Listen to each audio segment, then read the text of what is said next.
Hello everyone, welcome back to my channel.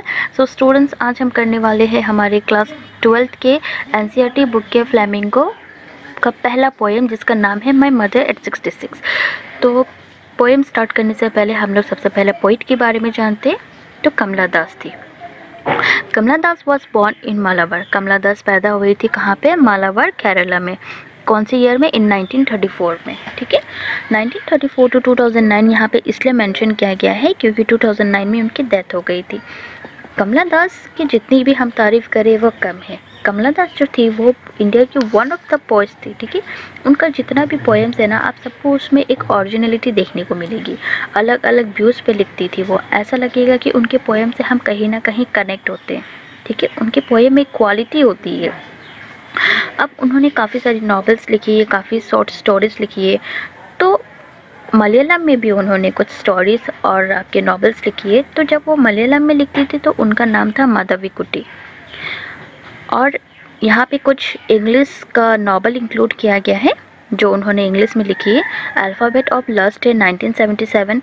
Collection of short stories है जैसे कि Padmavati, the harlot and other stories है जो 1992 का। टोटल 5 बुक्स है यहाँ पे जो उन्होंने पोइट्री के ऊपर लिखी है। वो काफ़ी सेंसिटिव राइटर थी। ठीक है, ह्यूमन रिलेशनशिप्स के ऊपर ना वो काफ़ी अच्छे से एक्सप्लेन करती है। और उसी का एक एग्जांपल है हमारा ये पोएम माय मदर एट 66। अब देखो यहाँ पे कुछ बॉक्स में दिया गया है, before you read. Ageing is a natural process. Have you ever thought what our elderly parents expect from अस?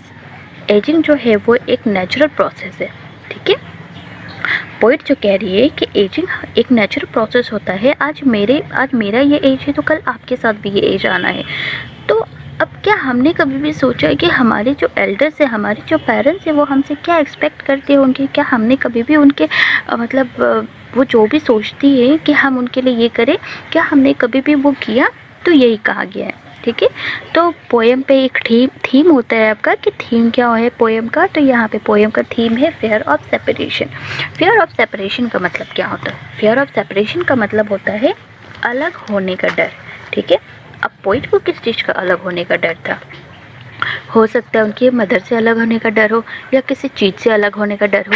तो ये फ़िलहाल हम लोग नहीं जानते। ये पोएम स्टार्ट करने के पोएम रीड करने के बाद ही हमें पता चलेगा कि उन्हें किस चीज़ का डर था। ठीक है, तो अब यहाँ पे है कि ये जितनी भी बातें पोइट ने कही गई है वो सारी बातें आपकी कब की है? लास्ट फ्राइडे की है। ठीक है, driving from my parents home to coaching last Friday morning I saw my mother beside me. Last Friday पोइट अपने पेरेंट्स के घर से कोचिंग एयरपोर्ट की तरफ जा रही होती है और उनके साथ बैठी थी कौन? उनकी मदर। ठीक है, तो जब उनकी मदर बैठी होती है तो वो अपनी मदर की तरफ देखती है। तो देखिए, उनके मदर की तरफ देखने के बाद क्या होता है? Those open mouthed her face ashen like that of a corpse and realised with pain that she was as old as she looked. अब यहाँ पे पोइट क्या देखती है? उनकी मदर क्या कर रही होती है? नैप ले रही होती है। नैप का मतलब होता है झपकी ले रही होती है। उनकी मदर की जो फेस होती है ना वो बिल्कुल एशियन की तरह लग रही होती है। एशियन का मतलब होता है कोई बीमारी की वजह से। ठीक है, कोई बीमारी की वजह से हमारी जो फेस पे एक कलरलेस आ जाती है, डलनेस आ जाती है, खून की कमी के होने की वजह से, उसे ही हम लोग एशियन कहते हैं। और यहाँ पे तुलना किया गया है, यहाँ पे कंपैरिजन किया गया है किससे? कॉर्प्स से। कॉर्प्स का मतलब होता है आपका डेड बॉडी। तो उनकी मदर बिल्कुल वैसे ही लग रही थी। अब कहीं ना कहीं ये सब देखने के बाद पोइट को ना एक रियलाइजेशन होने लगता है। अब उन्हें ऐसा लगता है कि मेरी मदर की तो एज हो चुकी है, अब जितना ही वो दिख रही है उतनी ही वो अंदर से भी बिल्कुल हो चुकी है। तो पोइट को एक डर लगने लगा। ठीक है, कि अब कहीं मैं मदर को अपना खो ना दूँ। तो उस वक्त जब ये बातें हो रही थी, जब वो फील कर रही थी, तो उनके मदर की एज थी 66। तभी ये पोएम का नाम दिया गया है माय मदर एट 66। अब देखते हैं। But soon put that thought away and look out at young tree sprinting. अब वो अपने आप को डाइवर्ट करने के लिए, ठीक है, क्योंकि वो बहुत अलग अलग उनके माइंड में ना एक नेगेटिव थॉट्स आने लगती है। तो वो सब अपने आप को डाइवर्ट करने के लिए वो क्या करती है? जिस कार में बैठी होती है ना उसके विंडो से बाहर देखती है।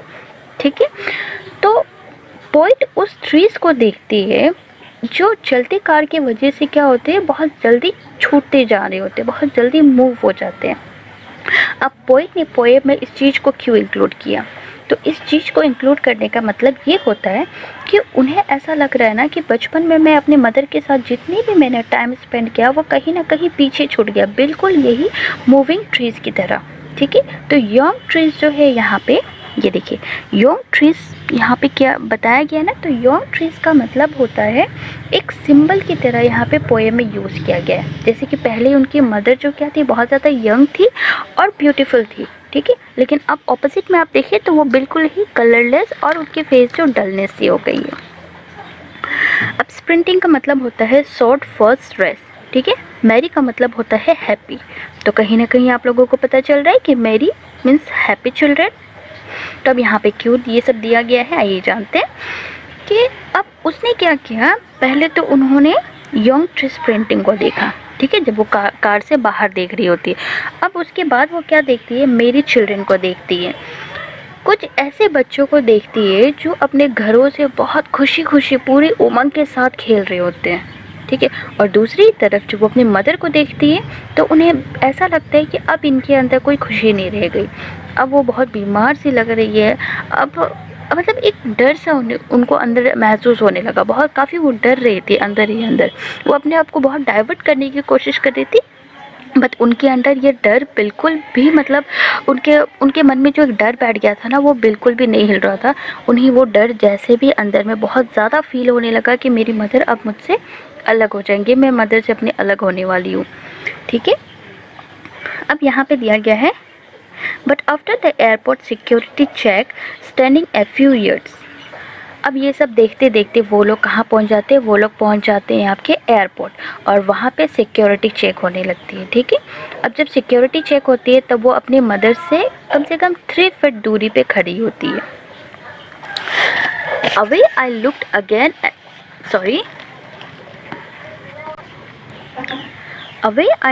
Again at her worn pale. तो फिर जब वो अपने आप मतलब जब अपनी मदर से 3 फीट दूरी पे खड़ी होती है तो वो अपनी मदर को फिर देखती है।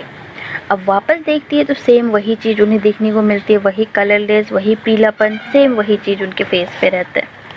As a late winter moon and felt that old age my childhood fear. अब देखो, अब फिर उनकी मदर का फेस कंपेयर किया गया है लेट विंटर मून की तरह, ठीक है।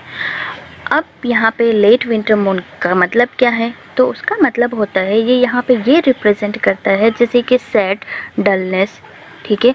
अब जैसे कि आप देखिए ना कि जो हमारा लास्ट विंटर का मंथ होता है, जब हमारा लास्ट विंटर होता है तो क्या होता है उस वक्त वो जो बहुत ज़्यादा फॉग की वजह से ना जो हमारा मून होता है वो बिल्कुल फीका सा पड़ जाता है, एकदम डलनेस हो जाता है, बिल्कुल उसकी मदर की तरफ, जैसे उसकी मदर की तरफ दिखाया गया है। उनके मदर की फेस कैसे हो गई थी वैसे ही हमारे लेट विंटर के टाइम में हमारा मून जो है वो बिल्कुल वैसे ही हो जाता है, ठीक है। अब यहाँ पे दिया गया है familiar as my childhood fear. इसका मतलब क्या है, तो इसका मतलब ये होता है कि ये सब देखने के बाद ना अब उन्हें धीरे धीरे एक जाना पहचाना सा दर्द महसूस होने लगता है। जाना पहचाना सा दर्द का मतलब क्या है कि इसका मतलब होता है बचपन का डर। अब बचपन का डर कैसा होता है, बचपन का डर यही होता है कि जब हम छोटे होते हैं तो हम लोग क्या करते हैं, अपनी मम्मी की मतलब मदर को पकड़ के रखते हैं ना कि कहीं मेरी मदर या मेरे पापा मुझसे छूट ना जाए। तो वो कहीं ना कहीं एक बचपन में हर किसी के साथ ये होता है, ठीक है। जब हम छोटे होते हैं तो हमें ये डर होना ही है कि हमारी मदर कहीं हमसे छूट ना जाए, कहीं हम उनका हाथ ना छोड़ दें तो हम कैसे रहेंगे। अब सेम यही चीज़, यही पेन उन्हें कब हो रहा था, जब वो ग्रोन अप हो गए, जब अपनी मदर को इस हालत में देख रही थी तो सेम उन्हें यही पेन वापस होने लगा, यही डर वापस होने लगा। But all I said was see you soon Amma, all I did was smile and smile and smile.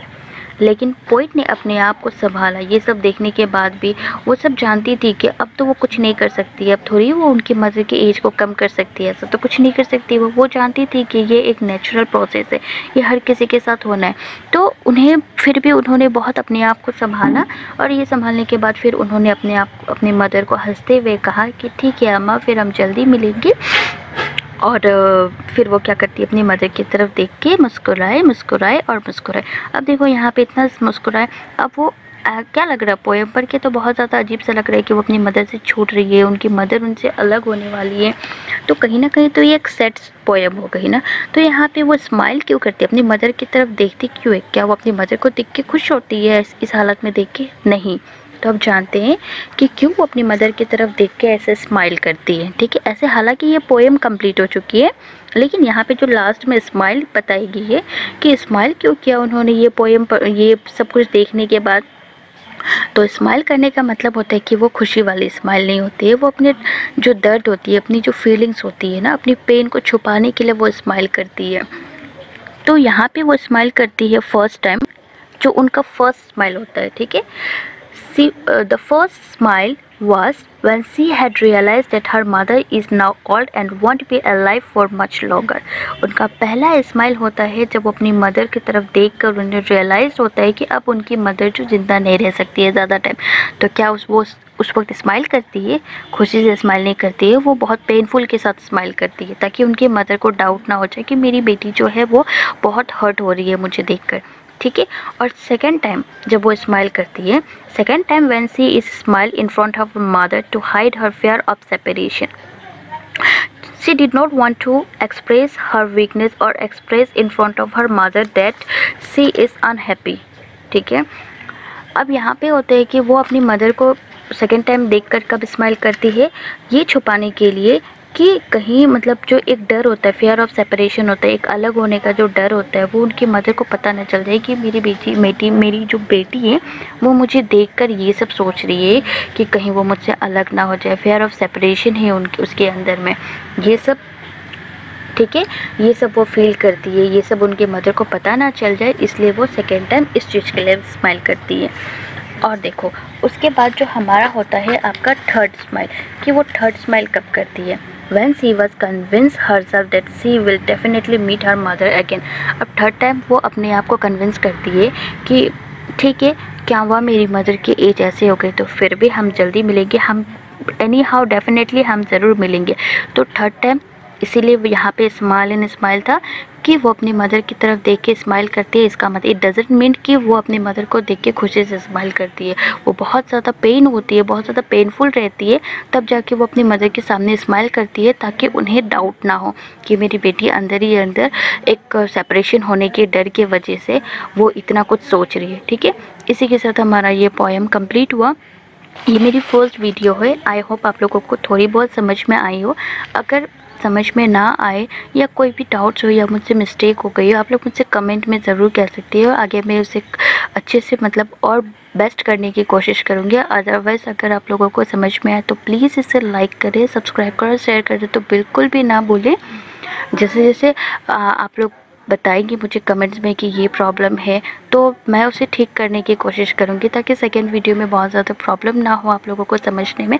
Otherwise thank you so much.